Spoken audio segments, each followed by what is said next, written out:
Many people have heard the terminology, the 4 P's of marketing mix, the marketing mix. And when you're talking about marketing mix, there are always the 4 P's that are involved, but not many people really understand. Not many people have mastered the 4 P's. And today we're going to be talking about mastering the 4 P's, the marketing. When talking about the marketing mix, how do you master the 4 P's?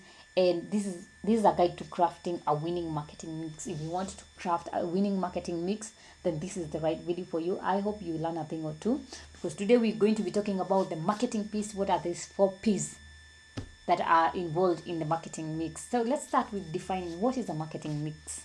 When we're defining a marketing mix, we're talking about the framework that businesses use to define their marketing strategies. And mostly, you find that it encompasses 4 key elements and that contribute the overall marketing approach. So, what are these 4 elements that are encompassed in the marketing mix? Number one is the product. And when you talk about the product, this is the physical product or the service that you're rendering to your customers. And you find that when you're talking about the product, we're talking about things like the features, benefit that is really setting the product apart. And we're talking about things like the quality, the design, the packaging, the unique selling point. All these we're talking about when you're talking about the product in the marketing mix.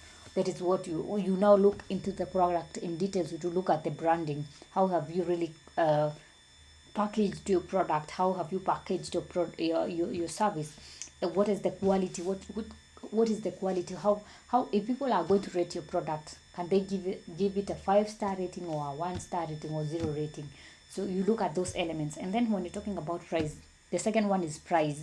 And price, we're talking about this is the amount that your customers are willing to give out for your product or your service. And when we're talking about pricing, we have three pricing strategies. Number one, have pricing strategy. This is where now you base your price regarding to what your competitors are selling at. Let's say it's a product and they're selling at 50 shillings, and then you can decide to maybe put your product at 50. Your competitors, if they're selling at 50 shillings, you can decide to put your product at 50 shillings, or you can go higher and ask for 60, 70 and above, or you can go lower and ask for 40, 30.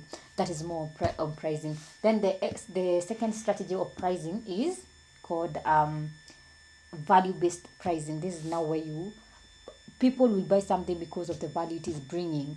So you find like maybe it's a matchbox. Yes, we know it is 5 shillings, but because the value you have placed it with, it is requiring you to buy it at 100 shillings because of.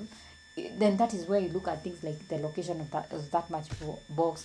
Where so you find that if it's in an auction, you find that the value will increase when it changes location. Maybe from you are selling it at Githurai and start selling it at Lavington, you find that the value appreciates because the geographical location has changed.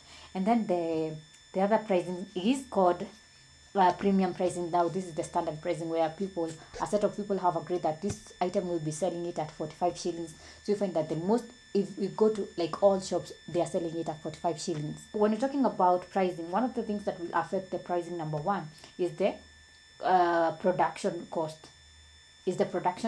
Another thing is the consumer perceived value. And then another thing is the willingness. How is the customer willing to buy? Is he in a urgent a state of urgency that they really need this person, or this the person was just maybe walking and they met that thing or they met that service and they decided to buy. So those are some of the things that will really affect your pricing. And then number three, as one of the elements of the 4 P's in the marketing mix, is place. And when we talk about place, we're talking about distribution. This is now where we talk about how and when your customers can come and collect your product, or maybe they can come and get your service. So we're talking about the location. Where can they get your services? Where can they get your product? And how can they get your product? If something that needs delivery, how are they going to get it? Yeah. So you find that is what we're talking about. Place, this is what we're talking about. So you find that you really need to select the right distribution channels. If maybe you're supplying gas, LPG gas, you need to look at what is the best way that my customers can get my products. So what is the best distribution channel that I am going to use. And then at the number 4 is promotion. And when we talk about promotion, we're talking about the activities that you take to promote your product or your service. What are those things that you go out to do so that your product can reach many people, so that your service can reach many people? So when you're talking about this, we talk about things like advertising, we're talking about sales promotion, we're talking about things like social media, we're talking about influencing, we are talking about collaboration with other brands, we we are talking about all this. These are some of the things that you really need to look at when you're talking about the marketing mix. When and we're talking about promotion, what are those things that you're doing? What are those these things that you're doing so that your product or your service can reach the market and can reach people, and they can be able to access it, or they can be able to buy it. So those are the 4 P's of the marketing mix. And I hope you have learned a thing or two. If you have learned something, leave in the comment section and I'll be sure to read it out. Make sure at the end of this video you like, you comment, subscribe, share, and hit on the notification button so that every time I upload a new video, you can always be notified. If you're interested in learning more about marketing in details, you can enroll at Finstock Evarsity College. This is an online college that offers short courses, freelance courses, diplomas, degrees at a very, very affordable rate. And it's all online, so that means you can really study at the comfort of your workplace, home, or at school. And to learn more, you can visit their website at www.finstockuniversity.com, or call them at 0703 313 or send them an email at info@finstockuniversity.com. Until next time, goodbye.